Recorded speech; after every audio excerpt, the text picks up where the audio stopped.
Écrit à l'ange de l'église d'Éphèse, voici ce que dit celui qui tient les 7 étoiles dans sa main droite. Celui qui marche au milieu des 7 chandeliers d'or. Verset 2. Non, verset 8 maintenant. Verset 8. Écrit à l'ange de l'église de Smyrne, voici ce que dit le premier et le dernier, celui qui était mort et qui est venu à la vie. Amen. Verset 12. Verset 12. Écrit à l'ange de l'église de Pergame, voici ce que dit celui qui a l'épée aiguë à 2 tranchants.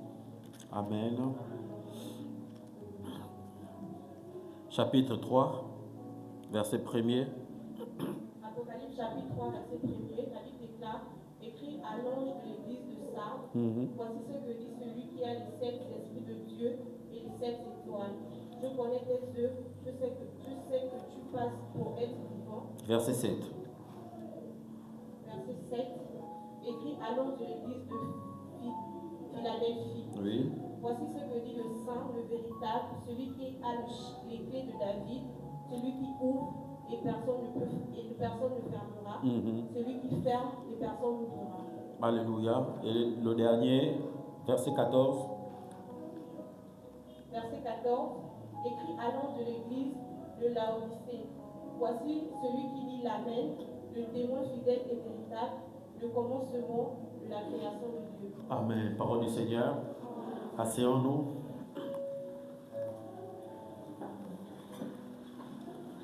Est-ce que tu vas bien ce matin? Est-ce que le premier message t'a fait du bien? Amen. Est-ce qu'on peut acclamer pour le premier message?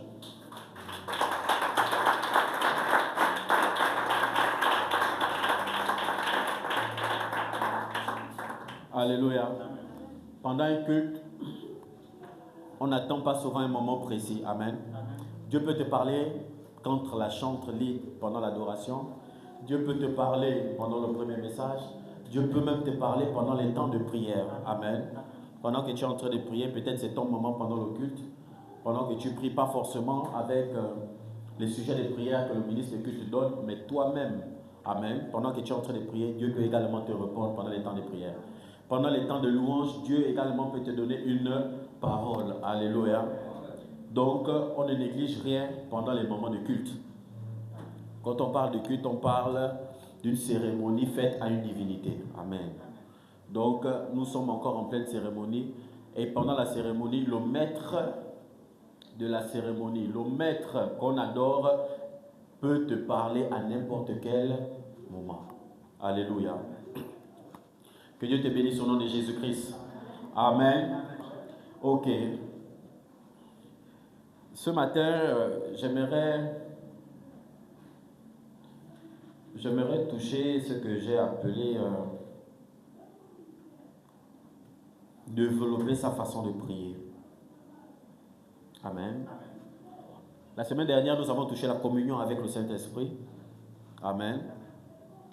Aujourd'hui, j'aimerais développer sa façon de prier. Dis avec moi, je développe ma façon de prier. Je m'améliore dans ma façon de prier. Alléluia. Qui a au moins fait l'exercice depuis dimanche passé, lorsque nous avons fait la communion avec le Saint-Esprit? Qui a prié cette semaine? Amen. Est-ce que vous avez prié cette semaine? Est-ce que la communion avec l'Esprit vous fait du bien? Amen. Vous voyez, prier n'est pas compliqué. Amen. On dit souvent prier, c'est parler avec Dieu. Mais si on parle avec Dieu, Dieu doit nous répondre également au nom de Jésus. Amen. Et lorsque tu parles dans ta prière à la maison, même lorsque tu t'assois sur ta chaise, prier, ce n'est pas forcément être debout, courir dans ta maison, essuyer pour dire que tu as prié. Amen. Il y a d'autres qui font du conformisme. Il y a d'autres également qui prient réellement. Amen. Tu peux faire, prier n'est pas le fait de durer en parlant pour multiplier des vains mots. Même si tu ne fais pas 1 heure dans la prière, même tes 5 minutes de prière peuvent toucher le cœur de Dieu. Alléluia. Ce que Dieu souhaite, c'est que tu sois sincère dans la prière. Tu dois être sincère dans la prière. Je disais dimanche passé que nous devons arrêter de faire semblant dans la prière. Amen. Qui se rappelle? Nous devons arrêter de faire semblant, nous devons arrêter d'être distraits pendant les temps de prière. Lorsqu'un sujet de prière est donné, tu dois être concentré dans ton sujet de prière. Tu ne dois pas regarder qui est à côté de toi, tu dois prier, concentré dans ce que tu dis au nom de Jésus. Amen. Si tu n'es pas concentré dans ce que tu dis, pourquoi Dieu va être concentré à t'écouter? Alléluia. Tu dois donner l'attention à Dieu au nom de Jésus-Christ. Tu es béni au nom de Jésus. Amen. Et ce matin, comme je disais, le sous-thème, c'est développer sa façon de prier. La Bible dit que vous priez, vous demandez à Dieu, vous ne recevez pas. Pourquoi? Parce que vous demandez mal. Amen. Donc, le but, ce n'est pas seulement de prier, mais c'est de bien prier. Amen. Le but n'est pas de demander, mais c'est de bien demander. Nous demandons à Dieu dans sa volonté. Amen. Une prière qui n'est pas conforme à la volonté de Dieu ne peut pas être exaucée. Quelqu'un comprend ce que j'ai dit? Même Jésus, lorsqu'il a prié dans Jean 17, il dit, Seigneur, je leur ai fait connaître ton nom, comme tu m'as envoyé. Ça veut dire que la prière que nous faisons est basée sur ce que Dieu nous a dit ou ce que Dieu nous recommande. Nous prions dans la volonté de Dieu. Amen. On ne prie pas pour ce dont on a envie, on prie pour ce dont on a besoin. Bien aimé, Dieu ne te... Amen. Est-ce que nous sommes ensemble? Dans les œuvres de la chair, on parle de quoi? On parle des envies. Dis avec moi les envies. Amen. Dieu ne te donnera pas ce dont tu as envie. Dieu te donnera ce dont tu as besoin. Amen. Si tu pries alors pour ce dont tu as envie tout le temps, tu vas te fatiguer et tu auras l'impression que le ciel sera fermé. Pourquoi? Parce que tu ne pries pas selon la volonté de Dieu. Tu dois prier selon le besoin et non selon ton envie personnelle. Quelqu'un comprend? Et ton besoin est dans la volonté de Dieu au nom de Jésus-Christ. Amen. La Bible dit dans le livre d'Apocalypse chapitre 2, à partir du verset 1er, écrit à l'ange de l'église d'Éphèse. Voici ce que dit celui qui tient les 7 étoiles dans sa main droite, celui qui marche au milieu des 7 chandeliers d'or. Est-ce que vous me suivez?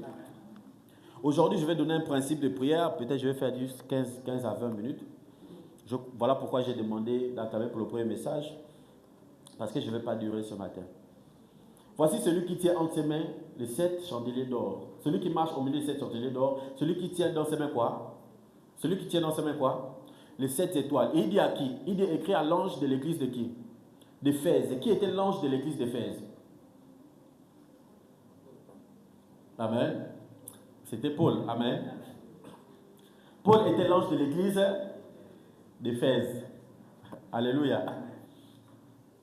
C'était Paul ou Jean? C'était Paul ou Jean? Oh, le lecteur de la parole. Pourquoi? Hein? C'est Paul, hein? Pourquoi pas Jean? Non, la réponse n'est pas vraiment correcte. Hein? Pourquoi pas Jean? Parce que Jean fait partie des 12. Amen. Parce que Jean fait partie des 12. Mais normalement, dans l'histoire, Jean est l'ange de l'église d'Éphèse. Pourquoi? Parce que c'est lui qui est resté, c'est lui que Paul a remis le flambeau. Hein? Mais voilà pourquoi j'ai dit ça commence par Paul. Hein? Mais si on veut garder la cartographie spirituelle de Dieu, amen. Là, nous sommes dans la parole et nous sommes plus que Dieu te bénisse. Si on veut garder la cartographie spirituelle de Dieu, c'est qui est l'ange de l'église d'Éphèse? C'est Paul. Amen. Parce que Jean fait partie des 12 qui auront les 12 trônes autour de Jésus. Amen. Mais dans l'âge de l'église, il y a 7 anges. Quand on parle de l'ange, on parle d'une personne. Amen. Voilà pourquoi on dit souvent que le pasteur, votre pasteur est l'ange du ministère. Ici, il dit écrit à l'ange de l'église d'Éphèse. Ça veut dire qu'il demande à écrire au pasteur d'Éphèse. Est-ce que vous suivez? Or, lorsqu'il demande d'écrire au pasteur d'Éphèse, en ce temps-là, pour les morts, hein? Vous comprenez un peu? En ce temps, pour les morts, ça veut dire que les lettres là, normalement, revenaient à Jean. Voilà. Et Jean était l'ange de l'église, donc le pasteur de l'église d'Éphèse. Amen. Est-ce que vous comprenez pourquoi on dit souvent le pasteur est l'ange du ministère? C'est à cause de ça. C'est-à-dire que il dit écrit à l'ange de l'église d'Éphèse, donc écrit au pasteur d'Éphèse. Il dit voici ce que dit celui qui a les 7 étoiles entre ses mains, celui qui marche à travers les 7 chandeliers d'or. Ça signifie que lorsque Dieu se révèle à vous, Dieu se révèle toujours avec une identité. Amen. Si vous avez raté l'identité dans laquelle Dieu se révèle à vous, vous allez mal prier. Ici, il y a l'alliance du ministère. Amen. Il y a la vision principale. Mais chacun de nous, nous avons nos alliances avec Dieu également.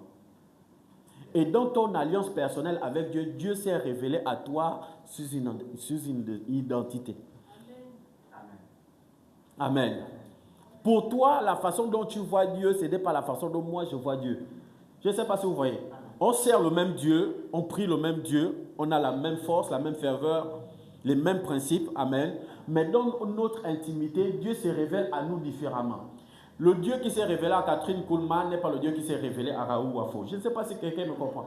Ça veut dire que c'est la même divinité, mais sur deux identités différentes. La façon dont lui veut marcher avec toi, la façon dont il veut agir avec toi, c'est comme ça qu'il va se révéler à toi. Amen.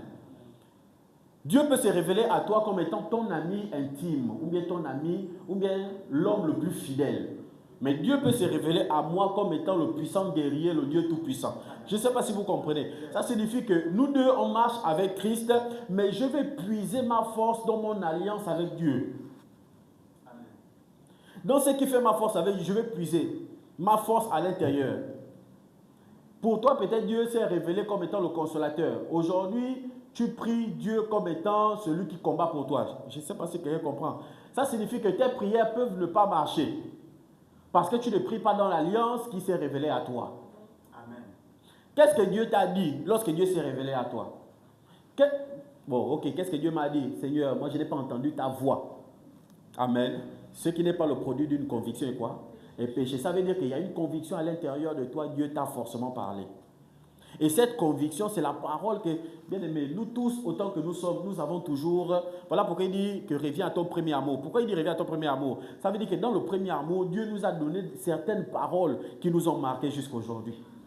Et c'est dans ces paroles-là que Dieu nous a donné que se révèle normalement son identité, qu'il travaille avec nous. Si on oublie l'identité, amen, on risque de marcher dans l'identité que Dieu se révèle aux autres. Amen. Oui, nous marchons dans la vision. Amen. Mais dans mon intimité, j'ai une alliance personnelle avec le Saint-Esprit. Je sais comment j'aborde le Saint-Esprit. Voilà pourquoi chacun de nous, nous n'avons pas la même façon d'aborder Dieu. Nous n'avons pas la même façon. Il y a d'autres ici, là, quand toi tu vas te mettre à genoux, automatiquement tu ressens le Saint-Esprit auprès de toi. Il y a d'autres, quand ils se mettent à genoux, ils ne ressentent pas.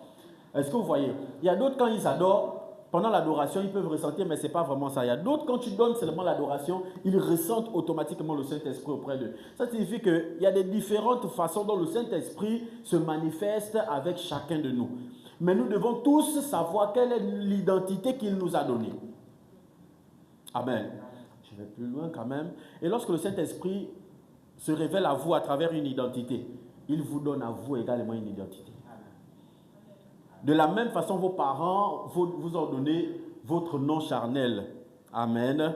Le Saint-Esprit vous a donné un nom spirituel. Quel est votre nom dans l'esprit? Amen. 90% de la salle, vous connaissez votre nom dans l'esprit. Vous connaissez votre nom. Amen. Récemment, quand je croise Gauchen travailler une affiche, j'ai voulu changer puis mettre le nom. Amen. Qui m'a donné dans l'esprit. Après, j'ai dit, les gens vont voir ça comment. Après, j'ai dit, bon, laisse continuer avec Loïc Moupassi. Vous allez comprendre pourquoi il y a certains hommes de Dieu ou bien certaines femmes qui ajoutent des pseudonymes à leur nom. Mais normalement, c'est le nom en fait, qu'ils ont parfois reçu dans l'esprit à la rencontre de Dieu. Est-ce que vous voyez? Ça veut dire que quand tu rencontres Dieu, Dieu t'appelle également par un nom. Le nom que Dieu t'appelle là va déterminer normalement ta vie sur terre, les grâces qui vont t'accompagner. Quand tu ignores comment Dieu t'appelle, tu vas ignorer comment Dieu veut travailler avec toi. Amen. Est-ce que vous me suivez? Il dit quoi? Va dire à Éphèse, voici celui qui tient les 7 étoiles entre sa main, celui qui marche à travers les 7 chandeliers d'or. Les chandeliers représentent les ministères. Ça veut dire qu'il marche à travers les 7 ministères, les 7 âges de l'Église jusqu'à la fin. Donc c'est celui qui est allé jusqu'à la fin. Mais il prévient à celui qui est au début que celui qui te parle là, c'est celui-là qui va aller jusqu'à la fin. Mais remarquez une chose, Remarquez une chose, au verset 8, il dit, écrit à l'ange de l'église de Smyrne, voici ce que dit le premier et le dernier. Vous regardez que à travers une personne à une autre, son identité change. Il a dit à celui qui a Éphèse que moi, pour toi, je suis celui qui tient les 7 étoiles entre mes mains. Celui qui marche à travers les 7 chandeliers d'or. Peut-être Jean, il avait un problème de ministère. Il se demandait comment il allait faire à Patmos. Est-ce qu'il allait sortir de Patmos? Amen. Est-ce qu'il allait sortir de Patmos un jour? Est-ce qu'il allait vivre un jour? Amen. Ceux qui ont fait l'école de la foi, vous comprenez ce que je suis en train de dire? Pendant que les scorpions étaient en train de le mordre, pendant que Dieu lui montrait l'Apocalypse, les serpents étaient en train de le mordre, Seigneur, qu'est-ce qui se passe? Il se révèle à Jean et il dit, moi je suis celui qui marche à travers les 7 chandeliers d'or. Quelqu'un comprend ce qu'il dit? Ça veut dire que je fais tous les âges de l'Église. Pourquoi il se révèle à Jean? C'est parce qu'à travers ce témoignage de lui, il montre à Jean comment il va travailler avec lui. À travers quoi? Les 7 chandeliers. Je ne sais pas si quelqu'un comprend ce qu'il dit. Maintenant, lui parle à un autre. Il vient maintenant, il a fini Yohan, il vient maintenant à Uxel. Et il dit, moi je suis le premier et le dernier. Donc je suis celui qui parlera en premier dans ta vie. Et je suis celui qui aura toujours le dernier mot dans ta vie. Quand Dieu veut te parler comme ça, c'est parce qu'il sait qu'au cours de ta vie, tu es peut-être quelqu'un qui a une foi peut-être faible. Et que tu auras tellement besoin de son soutien. Mais rappelle-toi qu'il va toujours travailler comme étant le premier et il va toujours travailler comme étant le dernier dans ta vie. Ça signifie qu'un homme n'aura pas le dernier mot dans ta vie, c'est lui qui aura le dernier mot dans ta vie. Un homme n'aura pas le premier mot dans ta vie, c'est lui qui aura le premier mot. Mais son identité également face à toi veut te faire remarquer que avant de prendre une décision, je dois être le premier également dans ta vie. Et à la fin de ta décision, je dois être également le dernier dans ta décision. Je ne sais pas si vous voyez. Ça veut dire que dans ton projet, je dois être le premier. Mais Dieu ne se révèle pas à tout le monde de la même manière. Dieu peut se révéler à quelqu'un pour dire, mets-moi au début de ton projet et à la fin de ton projet. Dieu peut se révéler à une autre personne pour dire, mets-moi au centre de ton projet. C'est deux choses différentes. C'est-à-dire que je ne suis pas au début, mais je rentre en action quand tu as déjà commencé. Et je te suis tout le parcours de ton chemin. À la fin, je te laisse maintenant travailler seul. Alors que d'autres personnes, Dieu va se dire que moi, je suis toujours le premier. Lorsque quelqu'un va vouloir combattre ton activité, je suis celui-là qui est le premier qui le voit. C'est de la façon dont Dieu se révèle à toi, c'est la façon dont il va travailler. Maintenant, ta prière sera plus efficace lorsque tu vas appeler son attribut qui s'est révélé à toi dans la prière. Parce que cet attribut-là devient une alliance personnelle avec toi. Amen. Regardez, Dieu est fidèle dans son alliance même lorsque l'homme demeure infidèle. Et l'alliance, normalement, c'est l'identité qui t'a remis. Tu as dit, Seigneur, quand tu pries, tu dis, Père, tu m'as dit, tu es le premier et le dernier. Cette situation ne bouge. Bien aimé, quand tu parles comme ça, tu sais qu'il s'est révélé à toi comme ça. Il va forcément intervenir. Pourquoi? Parce que si les paroles que tu viens de citer symbolisent l'alliance personnelle que vous avez. Donc même quand toi tu as été infidèle, lui va demeurer fidèle à son alliance. Parce que ce que sa bouche dit, sa main l'accomplit. Donc la meilleure façon de prier, c'est quoi? C'est de rappeler à Dieu ce qu'il t'a dit. Amen. Là, je ne suis pas en train de parler. La Bible déclare. La Bible déclare. Amen.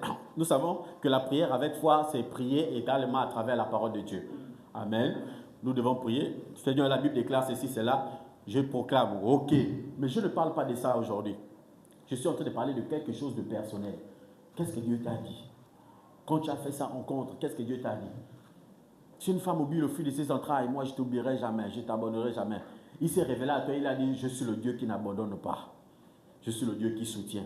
Est-ce que quand tu traverses un problème, traverses une difficulté, dans tes prières, tu rappelles à Dieu que Seigneur, tu m'as dit que tu es le Dieu qui soutient? Amen. Merci Saint-Esprit. Vous savez, la Bible dit qu'en mon nom, vous chasserez les démons, vous imposerez les mains des malades et les malades seront guéris. Le nom de Jésus est le cachet après la prière. Suivez, hein? Le nom de Jésus est le cachet qui certifie ta prière. Mais l'engagement dans la prière est fait par l'alliance. Le nom de Jésus clôture une prière. Mais celui qui commence la prière, c'est le Dieu d'alliance. Vous voyez un peu? C'est-à-dire que quand tu commences ta prière, puisque la Bible dit que tout ce que vous demandez, demandez cela au nom de Jésus. Mais nous demandons au nom de Jésus, nous ne recevons pas. La Bible dit qu'on demande mal. Pourquoi on demande mal? C'est parce que c'est le début de la prière qui est faussé. Amen.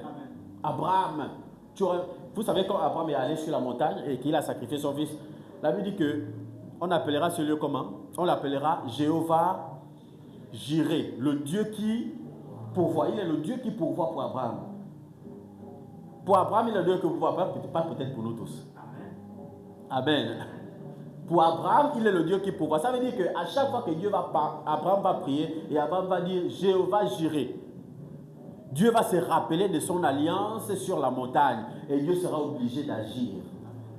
Mais si Abraham vient, Abraham n'avait pas besoin de guérison. Quelqu'un comprend ce qu'il dit? Abraham n'avait pas besoin de guérison. Donc Abraham ne peut pas venir dans la prière, dans son intimité. La Bible dit invoque-moi et je te répondrai. Invoque-moi, On invoque un esprit. Invoque-moi, je te répondrai. Maintenant, toi, tu invoques qui? Abraham ne peut pas venir dans la prière et dire El Rapha.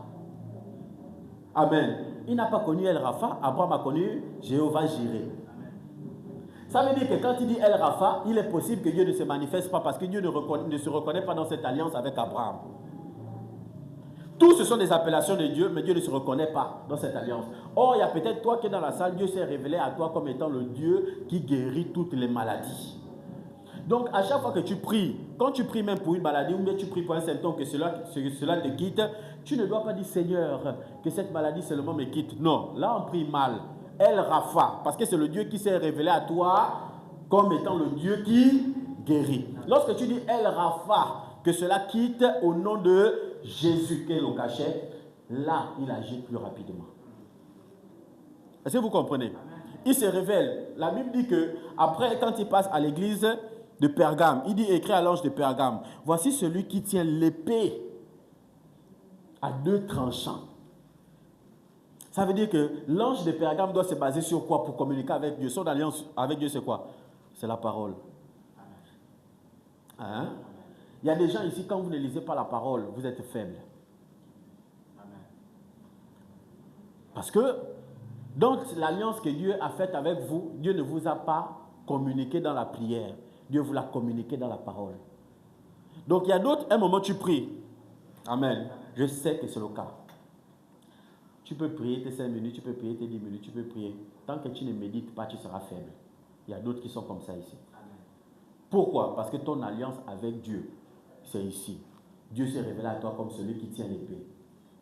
Ça veut dire que ta force se trouve peut-être dans la méditation de la parole.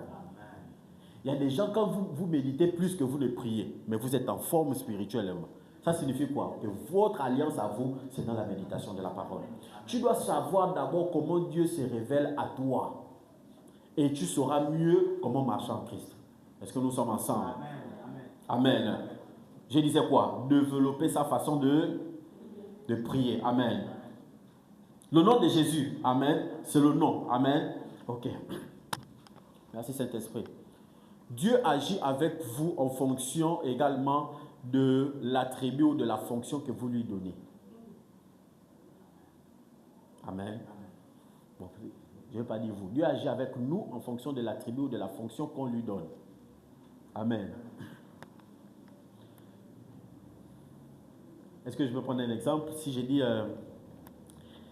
si j'appelle Johan Papa, Amen. Si j'appelle Johan Papa, Johan capte quel message à travers mon appellation? Hein? Il dit homme de Dieu. Qui dit autre chose? Hein? La maturité. Qui dit autre chose? J'ai dit que la fonction, normalement, c'est la façon dont la personne agit. Votre appellation de quelqu'un, c'est la façon dont la personne agira avec vous. Hein? C'est celui qui prend soin. Amen. Si je dis papa, lui va se comporter envers moi comme qui? Comme un père. Si je dis fils, il se comporte envers moi comme un qui? Comme un fils. Ça veut dire que la façon dont moi je l'appelle détermine ce que moi j'attends normalement de lui. La façon dont vous appelez Dieu dans votre prière détermine ce qu'il va faire dans votre vie. Amen. C'est dit, oh Père, le Père signifie il est ma source. C'est lui en qui je viens puiser mes forces. Quand je me sens faible, je viens vers lui. Hein? C'est lui qui me soutient. Est-ce que vous voyez, c'est la source. Père, Abba, source. C'est lui le Père. Maintenant, si j'appelle Père, c'est parce que j'attends de lui. Je sais que de lui, je reçois les sources parfois. Est-ce que quelqu'un me comprend? Mais si je l'appelle Fils, ça veut dire que lui, il se comportera comme un fils. Si je l'appelle Maître, alors lui m'enseignera. Juste comme si quelqu'un comprend. Ça veut dire que lui prend automatiquement la fonction de l'attribut que je lui donne. Amen. Si je dis, oh, Johan est mon maître, quand on parle à l'école, on dit quoi? Au primaire, on dit quoi? On dit maître. Au secondaire, on dit quoi? Professeur. Pourquoi ça change? Est-ce que les deux n'enseignent pas? Les deux enseignent. Mais l'autre, on l'appelle maître, l'autre, on l'appelle professeur. À l'université, c'est toujours professeur. Docteur et professeur.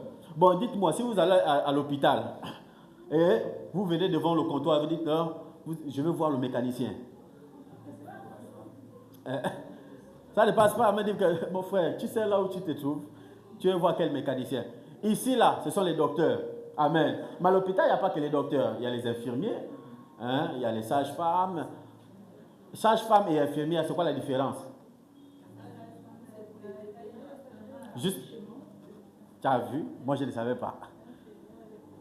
Juste pour l'accouchement. Maintenant, infirmière.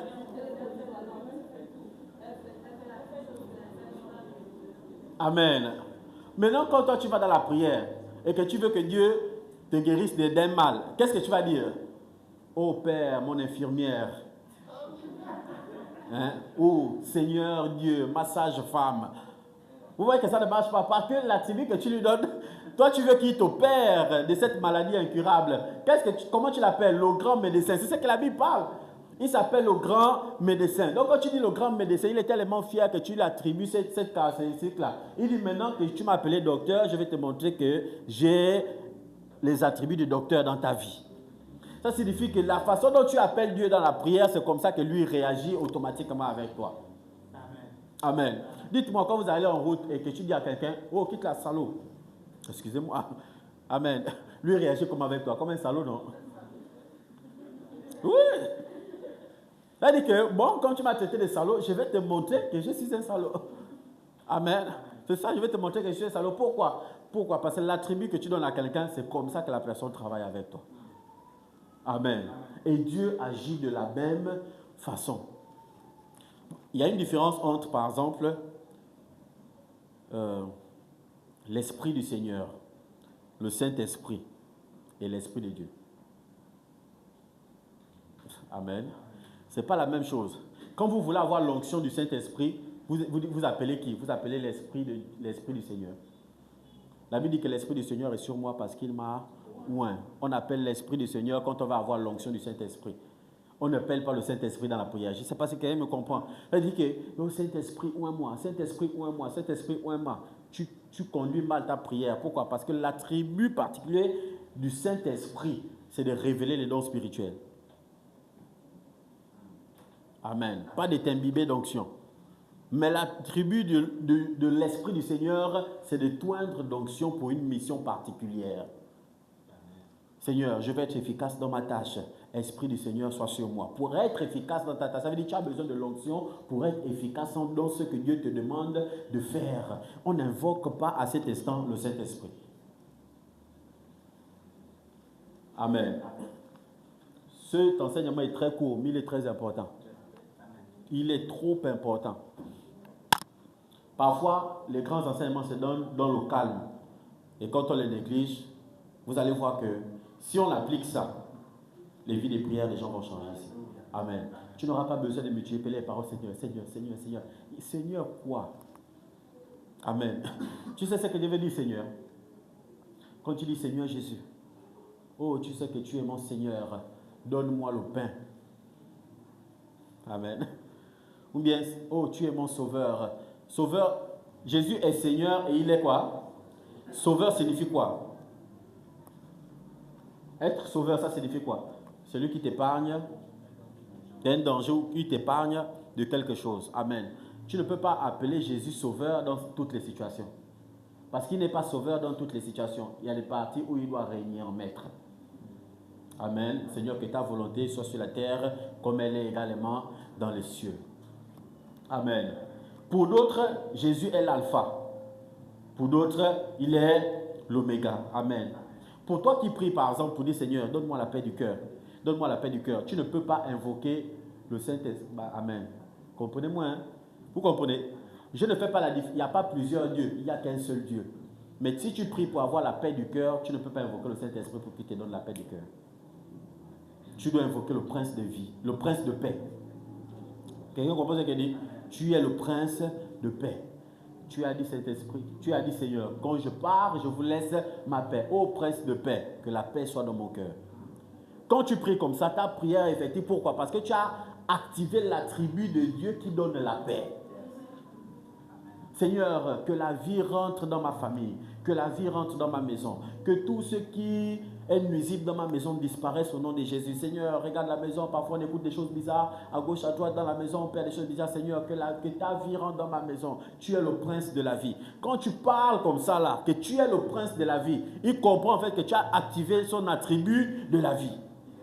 Et lorsqu'il a atterri dans ta maison, c'est pour faire ce dont pourquoi tu l'as appelé le prince de la vie. Amen. Jéhovah est son nom. Jéhovah est son nom. Jéhovah est puissant, guerrier, fort dans les combats. Remarquez que dans toutes les églises du combat spirituel, quand on lance l'adoration, avant de rentrer dans le combat spirituel, c'est là-bas ça. Puissant, guerrier, fort dans les combats. Après tu écoutes le feu, le feu, le feu. Ils commencent à invoquer le feu. Pourquoi? Parce qu'ils ont invoqué le puissant guerrier, fort dans les combats. Ça veut dire que le Dieu qui combat en notre faveur. Je ne sais pas si vous comprenez. Maintenant, toi, j'ai fini. Maintenant, toi, c'est quoi ta requête dans la prière? La façon dont tu communies avec le Saint-Esprit, la façon dont tu parles. Comment tu l'appelles? Comment tu l'appelles? Si une femme dit à son mari chien, amen. Ça se passe comment? C'est bizarre, hein? Maintenant, si elle dit à son mari chéri, vous savez, les femmes ont différentes façons d'appeler le chouchou. Amen. En fonction de l'appellation, regardez, ton mari va se comporter avec toi en fonction de l'appellation que tu lui donnes. Amen. Mais oui, oh là là, oh. Amen. Si tu veux que ton mari te donne beaucoup d'argent, il y a une appellation. Hein? Il y a ce que tu dois activer en lui pour qu'il te donne l'argent. Tu ne peux pas l'appeler n'importe comment. Quelqu'un qui doit te donner l'argent, tu dis, oh, toi là. Non, ça ne peut pas marcher. Hein? Ça ne peut pas marcher. Si tu veux l'argent, on l'appelle comment? Si tu veux l'argent, tu l'appelles comment? Hein? Moi, j'ai même vu sur les réseaux sociaux quelqu'un a dit, oh, le ministre de l'économie et des finances de la maison. Bien aimé, il y a des mots. Pourquoi en amour, il y a plusieurs mots comme ça? C'est pourquoi? Parce que chaque mot déclenche quelque chose. Hein? C'est la puissance des paroles là. La puissance des mots là, ça déclenche quelque chose. Ça veut dire que quand vous le faites également avec Dieu, ça déclenche son côté là. Tu veux que Dieu soit quelqu'un de compatissant, quelqu'un qui t'aime, quelqu'un qui est toujours avec toi, hein? Ou au point où Dieu vient dormir sur ton lit. Bien aimé, tu dois le chouchouter dans la prière. Ça veut dire Dieu se drague dans la prière. Oh, tu es tellement beau. Tu sais que tu es élégant, Seigneur Jésus. Quand tu portes ta robe, tu écris Seigneur des seigneurs, roi des rois. Seigneur, je fantasme sur toi. Seigneur, mes pensées ne sont dirigées que vers toi. Écoutez, la Bible dit que aime Dieu de tout ton cœur, de toutes tes pensées, de toute ton âme. Amen. Ah, quel est cet être humain-là que tu vas tellement complimenter comme ça et qui ne va pas venir dormir sur ta couette? Amen. Mais Dieu, c'est la même chose. Oh Seigneur, tu sais. Quand tu le dragues comme ça, là, il sent que, oh, qu'est-ce qui se passe? Et il vient. Hein? Bien aimé, là, ce n'est pas l'onction sur le lit. Hein?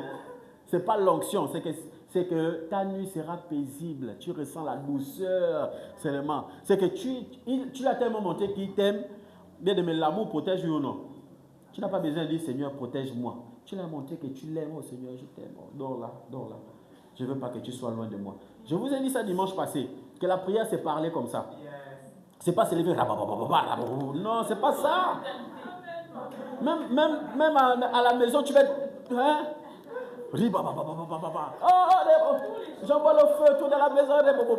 Et les voisins savent que, oh là, c'est fort. Non. Parle avec Dieu. Assieds-toi sur ton lit, il dit, bon, Joe, on dit quoi? J'ai dit la semaine dernière que ce n'est pas seulement toi qui donnes les nouvelles. Dieu aussi doit te donner les nouvelles du ciel. Seigneur, mais quel ange t'a embêté aujourd'hui? Quel ange t'a embêté? Est-ce que tu vas bien, Père? Vraiment, tu as exaucé les prières de qui aujourd'hui? J'ai parlé de ça la semaine dernière. Tu as fait comment pour exaucer les prières? C'était pas difficile. Bon, viens, repose-toi un peu. Je sais que tu ne sommeilles ni ne dors, mais allonge-toi quand même. Hein? Bah oui. Père, allonge-toi.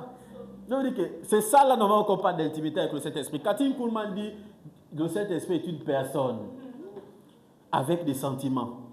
Et que le Saint-Esprit ressent. Et le Saint-Esprit est normalement, je veux dire quoi, l'être humain le plus sensible au monde. C'est-à-dire que si un homme peut être touché par vos paroles, le Saint-Esprit sera davantage touché. Il sera même plus touché. Oh, Saint-Esprit, mais comment je suis en train de voir dans mon esprit comment tu es bien coiffé ce matin. Amen. J'apprécie tes cheveux. Mais moi, quand je vois Dieu, hein, oh, j'apprécie comment tu es. Hein, je peux regarder comment il est beau. Regarde, il a des yeux tout bleus. Ce que je vois là actuellement, tout ça c'est bleu. Juste avec, on appelle ça comment? Prunelle, non? La prunelle ou le prunelle? Non, le truc noir là. Le petit truc noir. L'iris. Ça là, c'est le qui est tout blanc. Tout blanc. Avec des mèches, des grosses mèches à ça même ici. Non, bon, Claire c'est même petit. Lui c'est même balèze. Il a attaché ça comme ça, c'est descendu comme ça. Et c'est complètement doré. Quand tu touches ça, automatiquement, l'or scintille. Oh Seigneur, que c'est beau.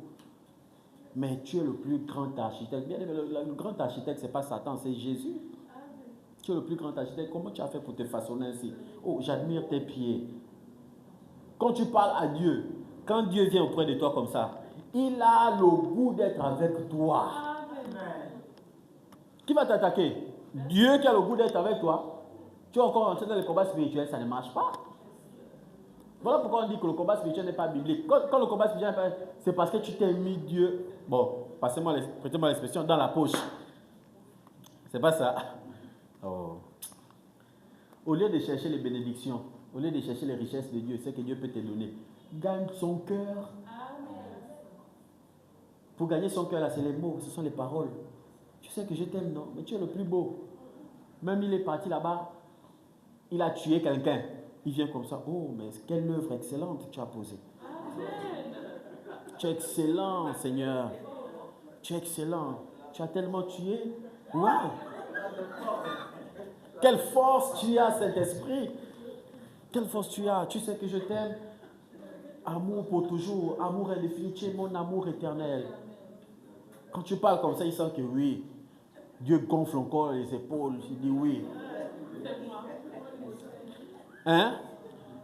Dieu également, il a envie d'entendre que tu es fier de lui. Pas seulement que lui, il est fier de toi. Non. Seigneur, oh, je suis fier de toi. Je suis fier, très fier. Waouh, waouh, waouh, waouh. Waouh. Regarde-moi ce livre que tu as écrit. Waouh. Mais tu peux prendre même la parole et tu es là dans ta chambre. Je suis le commencement et la fin.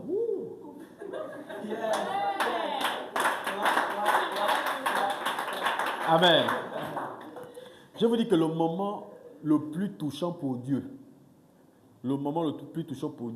c'est quand vous le complimentez. Même au ciel, je crois qu'à l'école de la foi, on avait déjà touché ça. Lorsqu'au ciel, on le complimente, Dieu se lève de son trône. Est-ce que vous savez que Dieu ne se lève pas de son trône quand une âme se répand? La Bible n'a pas dit ça. Hein? Dieu ne se lève pas quand une âme se répand. La Bible dit seulement, quand Dieu se lève, nos ennemis se dispersent. Mais qu'est-ce qui le fait lever de son trône? Quand une âme se répand, Dieu ne se lève pas de son trône. Quand une âme se convertit, une âme vient à Christ, Dieu ne se lève pas de son trône. Amen. Ce sont les anges qui sont joyeux. Dieu n'est pas joyeux.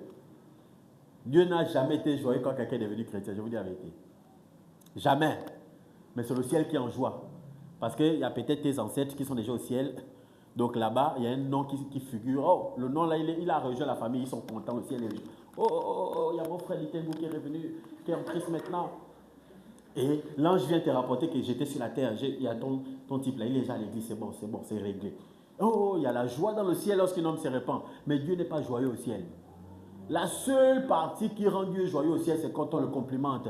Oh, tu es le roi des rois, quel roi magnifique tu es. Oh, quelle couronne majestueuse tu as sur ta tête. Nul ne peut faire ce que tu fais, nul n'est comparable à toi, Seigneur. Même quand l'homme me déçoit, toi tu es fidèle. Quelqu'un qui a pris mon cœur, Seigneur, je suis prêt à tout te donner. Quand tu parles comme ça là, il a tellement le goût, la Bible dit qu'il s'élève. Et quand il s'élève, toi tes ennemis se dispersent. Amen. Tu vois? Mais ce n'est pas la prière de combat qui fait en sorte que Dieu s'élève. Ce sont les compliments qui lèvent Dieu du trône. Et quand il s'élève maintenant, toi, tes problèmes se dispersent. Bon, quelqu'un, lui, s'élève, les problèmes se dispersent. Si moi, je le prends, je le mets à côté de moi maintenant, on fait comment? Ils disparaissent complètement. Amen. Oui. Voilà pourquoi j'ai dit, c'est notre façon de voir Dieu. Parfois, notre façon de faire également, c'est proportionnel à notre façon de voir Dieu. Notre façon de prier montre combien de fois Dieu est trop loin de nous. Amen. Je répète, notre façon de prier montre combien de fois Dieu est trop loin de nous. Quand tu sens que Dieu est au ciel et que toi tu es là, tu auras une attitude dans la prière. Bon, je vous prends un exemple. Moi, je suis avec Excel et si je veux parler par exemple de Johan, sans que Johan le sache, je me comporte comment là où je suis là avec Excel. Et puis je fais quoi? Je veux parler à voix basse, je murmure. Pourquoi? Parce que je sais que Johan est là. Maintenant, si je veux que Johan entende ce que je suis en train de dire à Excel. Oh, mais tu sais, ouais, moi j'ai vu. Tu sais même que Johan est caché là, tu sais bien qu'il est là. Tu veux juste qu'il t'entende. Qu'est-ce que tu fais? Tu parles à voix haute, non? Pourquoi? Parce que tu as au fond de toi, tu sais que Johan est en train de t'entendre. Ça signifie que quand vous priez, vous devez savoir qu'il est là. Votre attitude va changer dans la prière quand vous priez et que vous savez que le gars est là assis. Amen. Vous commencez à parler. Complimentez-le. Cette semaine, faites toute la semaine. Faites seulement que le complimenter. Amen. Amen. Complimentez seulement. Ne rentrez pas dans Seigneur, tu vois que j'ai traversé telle épreuve. Seigneur, tu vois que non, là c'est encore difficile, je n'ai pas mangé le riz, tout ça. Laissez tout ça derrière. Complimentez-le seulement. Seigneur, tu es beau. Lorsque tu traverses l'épreuve, oh, ça c'est quoi? Mais non, Seigneur, je sais que tu es tellement excellent. Bien-aimé, parlez à Dieu. Adressez-vous uniquement à lui et à ce qu'il est. Amen. Et donnons-nous des résultats au nom de Jésus-Christ. Lève-toi et acclame le Seigneur.